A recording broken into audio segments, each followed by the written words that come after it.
So, I now own Vaporware and a duplicate game. I'll start from the top.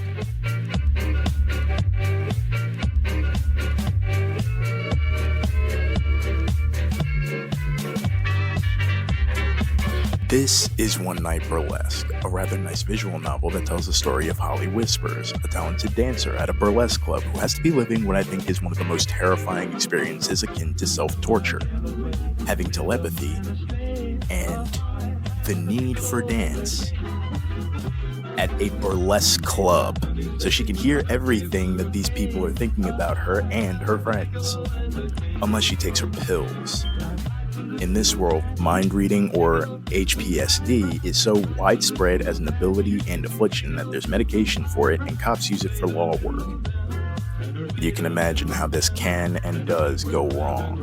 With all this background knowledge in mind, allow me to indulge you on the second genre that drew me to this title other than its price tag. That's right, Holly here has gotten herself mixed up in a murder mystery by having her meds wear off while she's on stage. I'm sure that many a performer who needs to be on their P's and Q's just to be near a stage or in front of a camera can relate to how this can be a nightmare scenario. It gets hellish when the strongest mind she sees has one thing on it: her best friend and roommate dying before daylight. So, with little to no information to her, she has to solve a murder that's soon to happen, and most of the club is a suspect. Apparently even the staff.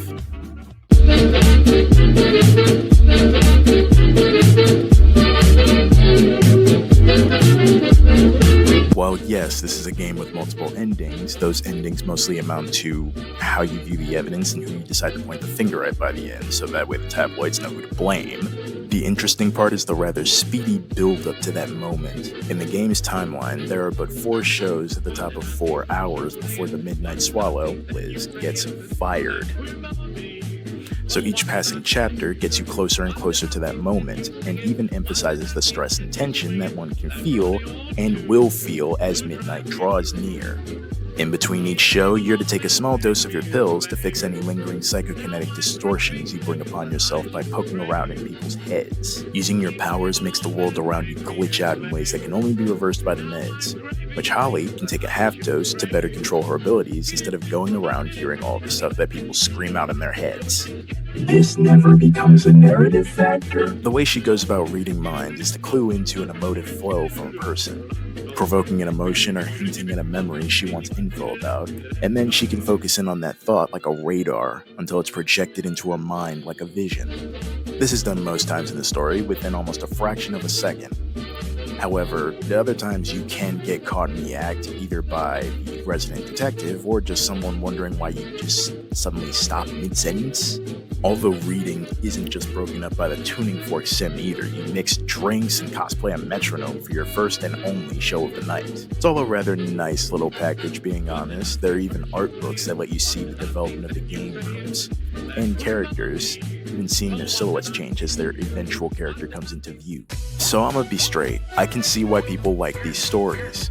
They actually get pretty deep in narrative when they're allowed to, especially when they take the player away from all the reading to play a metronome sim or do some platforming or dungeon crawling. Wait, I just realized I can't be straight. Kinda sounds like I'm talking about Persona, but it's ironic I reference that game since there are so many games with so many styles in that series that you can jump in anywhere. Which segues into, there are 12 versions of this game on the eShop alone. Like, it's a bit ridiculous, honey.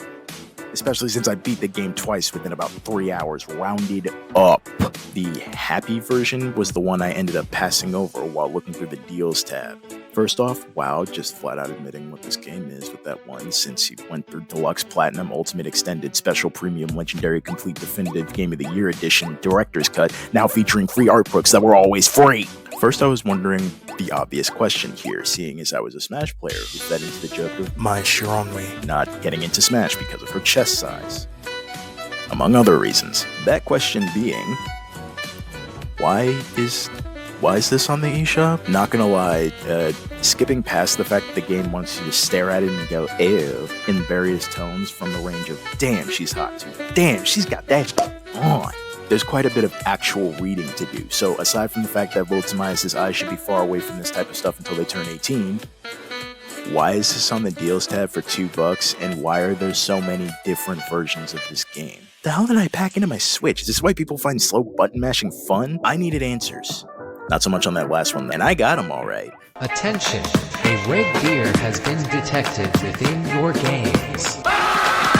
So this company is apparently known for this type of crap, not re-releasing several versions of a game with very subtle differences, not re-releasing the same game but with a teeny little drop of extra content for each subsequent version. No. If they did that, this would be out of my grade.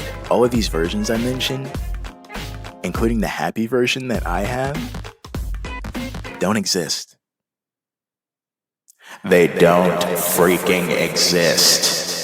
The game edition that I now have, according to the eShop, even though I have one edition and not all of them, is technically Vaporware. These are all the same game with no actual DLC accessible to even charge you for, which of course throws my suspicions greatly, since it's weird that something this actually well made, even if the translation needs a bit of work, needs to be re-released so many times on the eShop or on the eShop at all. Like, who buys a whole console to do simple button prompts and read all day and night? I have a Nintendo Switch. I want to go on a platforming adventure, look over a hero's shoulder while in a gunfight, and turn the strangest things into a sport and make my favorite IPs play them for me. Seriously, what positive press do you guys get from this? Like, yeah, more people see the games, but you're just making shovelware at an almost exponential rate. This isn't the first game they've done this for either, as they've been at this since the release of AAA Clock, a game that me and my brother made fun of when it came out. Well, now, it's got a nice bowl of alphabets to swim around in too. In fact, the Sniper Hunter Scope game has had the same stew of prefixes added to it.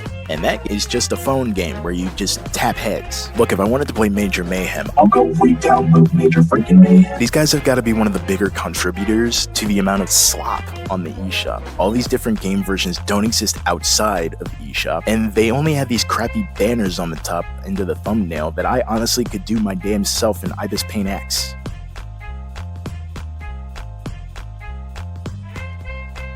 The weird bit is that while looking through the site for their title list, I ended up seeing several games that I've played before.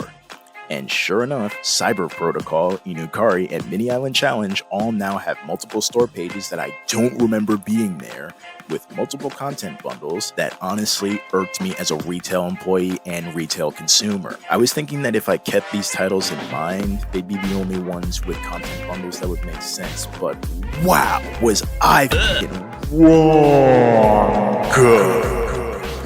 This is me going into the eShop and typing in RedDeer.Games. First off, it brings off 1,135 items, DLC included. I'm going to go tell Coast to go uncheck the DLC button, because I didn't for this recording, so they'll have the actual number of games and stuff. So I scrolled through, and first off, just like what Beat 'em Up said, one of the first titles is a visual novel whose spice would probably make Book Talk yawn, but still ain't supposed to be in front of kids. Ignoring them for a sec, I picked several titles at random from this wall, and each time I saw the exact same thing. Open the bundle, same banner, same prefixes. Open the main page, count the amount of bundles versus DLC. For each of the titles I have here in front of you, I counted at the minimum 5 different bundles that each had nothing to differ them from the main page other than a permanent tax subtraction. You know what the maximum was? This is AAA Clock, that game that I was talking about earlier. And going through this page made me turn on my mic during the recording session. There are 46 different bundles for this one app. 46. Even subtracting the 2 bundles that pair it with a real game, there's still 44. It's a clock. A fucking digital clock app for the Switch. Why the hell? There are wall clocks, digital clocks, box clocks, hollow clocks, alarm clocks, target clocks, RC clocks, watches, the phone I'm writing this script on. There are so many reasons as to why the consumer should look at this company, put on a gray glove, and backhand them across the face, promptly asking them, real talk, how stupid do you think I am? Because clearly you think I am, and I need an actual metric. The honestly infuriating part of this is when I get to the Cyber Protocol and Inukari. Inukari is one of the only games that I was actually able to find that has only one bundle, and it makes sense. There is only a deluxe edition. All you need to do is include the soundtrack. The bare minimum. What we're looking at right here is the bare minimum.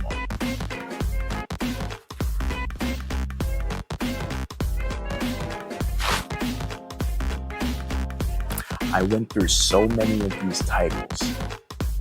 Literally scroll through the wall, pick a title, scroll through the wall, pick a title. But the one time that I was like, no, I need to find this one game because I'm not scrolling all the way through this page again. I handpick a title, and it actually did the bare minimum. They just did the bare minimum. Now when I get to Cyber Protocol, it has a prologue that doesn't exist anywhere else. Red flag. This prologue has a ton of DLC amounting to more than the game it prequels. Oh hey, there's a siren and a red tube top. There's no bundle that puts all the DLC together. The bundles that this game has literally can't even keep up with the amount of DLC they have. Their bundling has so little sense to it that they literally can't keep up anymore once they try to make sense. It's madness, and not the Newgrounds kind. Literally just made to take up space on the shops. Why? We saw it, didn't we? Again, the strangest part of all of this to me is that they do this so often that visual novels aren't safe from this practice. One of the main genres that I constantly look at as, why is this on a console? That kind of handicaps it because now someone who probably doesn't have the attention span to mash A slowly and read for several hours versus stringing together button combos and hearing voice acting for 1 to a couple hours. Even with their more intimate and attention-grabbing games, they've bundled them into near oblivion on the eShop. The few games that I have, and I actually like from them, now have a crimson, wacky waving inflatable arm flailing tube family in front of certain parts of their store pages.